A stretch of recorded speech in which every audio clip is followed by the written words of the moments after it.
ಆತ್ಮೀಯ H16 news ಅರ್ಥಾತ್ ಹೇ ಸೀತಾರಾಮಗೆ ಸ್ವಾಗತ. ನಾನು ನಿಮ್ಮವ MI ಅಥವಾ ಮಲ್ಲಪ್ಪ ಜೋತಾವರ್. ಆದ್ಮೇಲೆ ಈಗ ತಾವು ದಿನ ಸುದ್ದಿಗಳನ್ನ ಅದರ ಜೊತೆಗೆ ವಿಶೇಷತೆಗಳನ್ನ ನೋಡ್ತಾ ಹೋಗಿ ವಿಶೇಷ ಈ ಮೊದಲನೇ ಸುದ್ದಿಯನ್ನು ನೋಡಿ.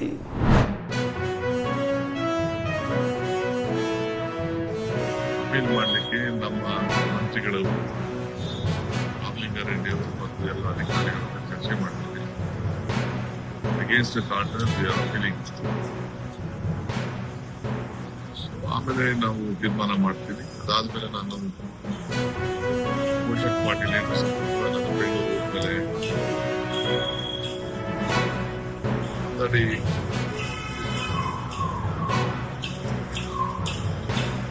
ಈ ಮಧ್ಯದಲ್ಲಿ ತಮಿಳುನಾಡು ಕೂಡ ನನ್ನ ಹತ್ರ ಬಂದು ಮಾತಾಡಲಿಕ್ಕೆ, ಕೆಲವು ವಿಚಾರಗಳನ್ನ ಮಾತಾಡಲಿಕ್ಕೆ ಇಂಗಿತವನ್ನು ವ್ಯಕ್ತಪಡಿಸಿದ್ದಾರೆ. ಚೀಫ್ ಸೆಕ್ರೆಟರಿಗೂ ಲೆಟರ್ ಬರ್ತಿದ್ದಾರೆ. ನನ್ನ ಹತ್ರ ಫೋನಲ್ಲಿ ಮಾತಾಡ್ತಾರೆ. ನಾವು ಕೂಡ ಗೌರವದಿಂದ ಅವ್ರಿಗೆ ಬನ್ನಿ ಅಂತ ನಾನು ಹೇಳಿದ್ದೇನೆ. ಜೊತೆಗೆ ನಾನು ಕೂಡ ನಮ್ಮ ರಾಜ್ಯದ ಕಾವೇರಿ ಜಲ ಪ್ರದೇಶ ಕೂಡ ನೋಡಿ ಅಂತ ಕೂಡ ಒಂದು ರಿಕ್ವೆಸ್ಟ್ ಮಾಡಿದ್ದೇನೆ. ಡಿಸ್ಕಷನ್ ಮಾಡಿದ್ದೀವಿ. ಫೈನಲ್ ನಾನು ಮಾತಾಡಬೇಕು. ನಾವು ಕರೆಕ್ಟಿವಿ ಅಂತ ಹೇಳಿದ್ದಾರೆ. ಆಯ್ತು.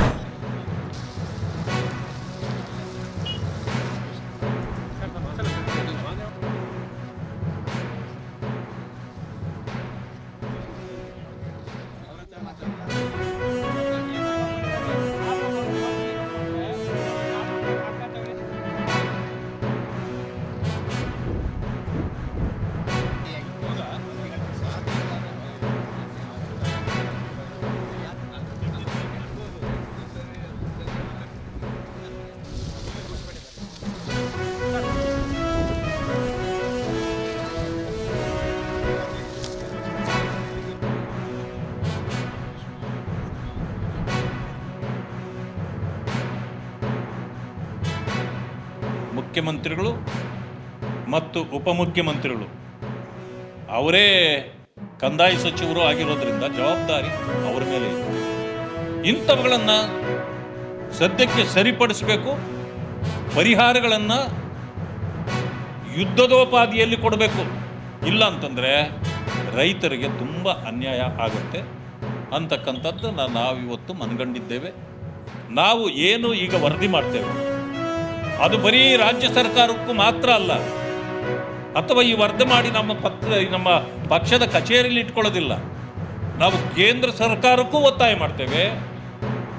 ರಾಜ್ಯ ಸರ್ಕಾರ ಮೊದಲು ಘೋಷಣೆ ಮಾಡಬೇಕು ಎಷ್ಟು ತಾಲೂಕುಗಳು ಇವತ್ತು ಈ ರೀತಿಯ ಬರ ಪರಿಸ್ಥಿತಿಯನ್ನು ಎದುರಿಸ್ತಾ ಇವೆ, ಪರಿಹಾರ ಏನು, ನೀವೇನು ತೀರ್ಮಾನ ತಗೊಳ್ತೀರಿ, ಕೇಂದ್ರಕ್ಕೆ ನೀವು ಏನು ಅದನ್ನು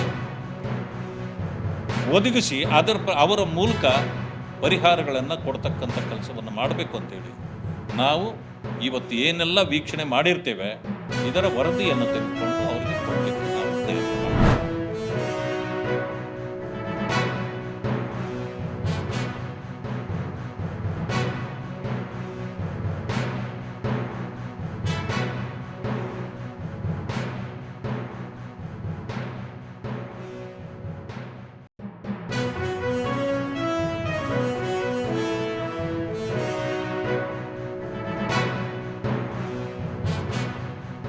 ₹1,000 ಬೀಜ ಗೊಬ್ಬರ ಇದೆಲ್ಲ ಸೇರಿಸಿದ್ರೆ 30,000 ರಿಂದ 40,000 ಖರ್ಚು ಬರ್ತದೆ. ಈಗ ಎಲ್ಲ ಹಾಳಾಗಿ ಹೋಗಿದೆ. ಇನ್ನು ಮಳೆ ಬರಲಿ ಬರದೇ ಹೋಗಲಿ ಇದು ಏನು ಉಪಯೋಗ ಆಗಲ್ಲ. ಇಡೀ ಕ್ಯಾಬಿನೆಟ್ ರಚನೆಯಿಂದಲೇ ಕಳೆದ 15 ದಿನದಲ್ಲಿ ಅದನ್ನೇ ರಾಗ ಆಡ್ಕೊಂಡು ಅಲ್ಲೇ ಇದೆ.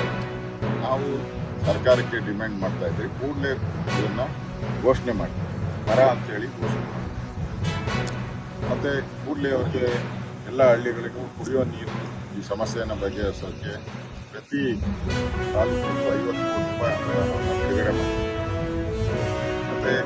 ಬರದಲ್ಲಿ ಸಿಕ್ಕಾಕೊಂಡಿರುವಂಥ ರೈತರಿಗೆ ಇಡೀ ರಾಜ್ಯದಲ್ಲಿ 10,000 ಕೋಟಿ ಬಿಡುಗಡೆ ಮಾಡಿ ಅವ್ರಿಗೆ ಇಮಿಡಿಯೇಟ್ ಆಗಿ ಅವ್ರಿಗೆ ಪರಿಹಾರ ಸಿಗೋ ರೀತಿ ಮಾಡಬೇಕು. ಹೂವು ಬಿಟ್ಟಿಲ್ಲ, ಈಗಾಗಲೇ 55 ದಿನ ಆಗಿದೆ.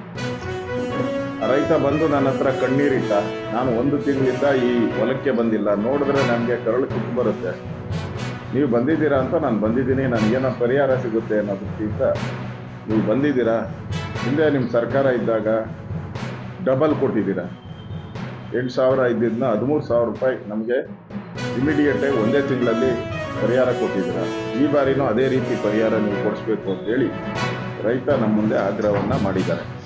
ನಿಮ್ಗೆ ಗೊತ್ತಿರೋ ಹಾಗೆ ದೇಶದಲ್ಲೇ ಚಿತ್ರದುರ್ಗ 2ನೇ ಅತಿ ಬರಗಾಲ ಬರುವಂಥ ಬೇಗ ಬರಗಾಲ ಬರುವಂಥ ತಾಲೂಕುಗಳು 4 ಇದೆ, ನಿಮ್ಗೆಲ್ಲರಿಗೂ ಗೊತ್ತಿದೆ.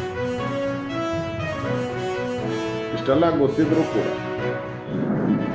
ರಾಜ್ಯ ಸರ್ಕಾರ ಇದುವರೆಗೂ ಕೂಡ ಬರಗಾಲ ಅಂತ ಘೋಷಣೆ ಮಾಡಿಲ್ಲ.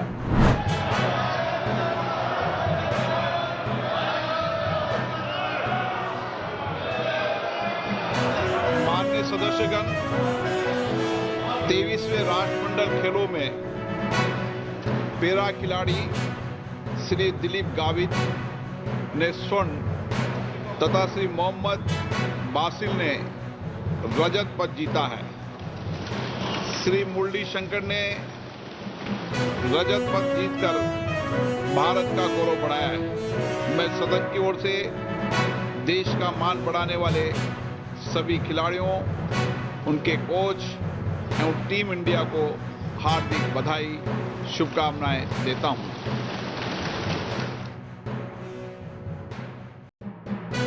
प्रश्नकाल के अंदर सरकार की जवाबदेही तय होती है। मैंने ये सदन के माध्यम से भी और फ्लोर लीडरों की मीटिंग में भी आप सबसे आग्रह किया है कि सदन में प्रश्नकाल के अंदर सदन को बाधित नहीं करें। प्रश्नकाल महत्वपूर्ण समय होता है,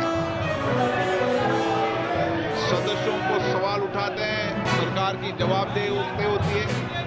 आप प्रश्नकाल नहीं चलाना चाहते, प्रश्नकाल बाधित करना चाहते हैं, सदन की कार्रवाई आज 2 बजे तक के लिए स्थगित की जाती है। ತಾವೆಲ್ಲ ಇಲ್ಲಿವರೆಗೆ ಸುದ್ದಿಗಳನ್ನು ನೋಡಿದಿರಿ, ಜೊತೆಗೆ ವಿಶೇಷ ಘಟನೆಗಳನ್ನು ಸಹ ನೋಡಿದಿರಿ. ಅದು ನಿಮ್ಗೇನು ಅನ್ನಿಸ್ತು?